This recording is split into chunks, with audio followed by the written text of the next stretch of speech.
Thank you very much, Chair Takano, and thank you to our panelists and witnesses that are here today. If I may, I would just like to follow up a brief moment on Representative Radewagen's questions and questions about workforce, given that we know that there is a large generation of veterans coming up with the baby boomer generation.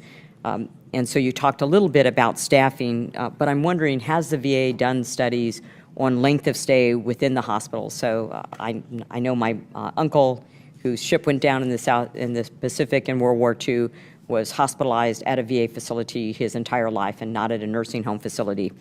And I know that that impacts. So length of stays tend to be longer at VA hospitals than they do at private hospitals. So have you looked at length of stay and how that affects your workforce issues? The specific issue of length of stay is outside of my area of expertise, but I can tell you that we are investing in the workforce that provides long-term care and works in our community living centers. And so what we've done over the last year and a half or so is try to invest new retention incentives and education debt reduction programs specifically targeted at nurses who work in those areas so that we can make sure we retain that staff, because it's critical for them to have continuity of care and have some of the same nurses who specialize in that type of geriatric care. So we are really trying to invest in that.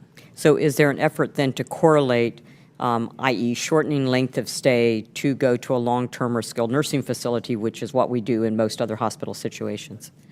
I would have to take that for the record. Okay, if you could get back with us on that, that would be helpful. And Ms. Grosso, you recently created a workforce management and consulting office. Does this office actually provide HR services, or does it oversee other HR offices? Ma'am, I'm not familiar with what you're talking about. As far as I know, we have not created in the HRAOSP headquarters a work management office. Okay. So there is an office that reports under my office in VHA with that title, but it's been in existence for quite a while. We have expanded some services and are looking to expand based on a requirement from the Office of Personnel Management to create new functions such as talent teams that may assist us with recruiting a different approach. So making sure that we are assessing our candidates and getting the best qualified candidates to managers. So that's one of the new functions we've created.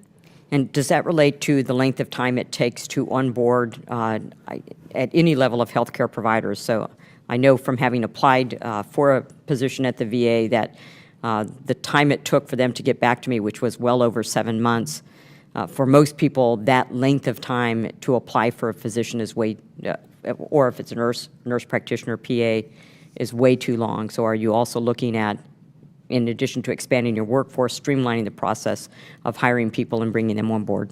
Yes, absolutely. We have a team of people trying to come up with recommendations for this right now. They're at VACO right now with process maps all over the walls, coming up with solutions. So we expect to have new recommendations of what we need to do, and we'll certainly come back here and ask for assistance if they identify legislative needs to do that. Be more than happy to assist you. Thank you. I yield back my time.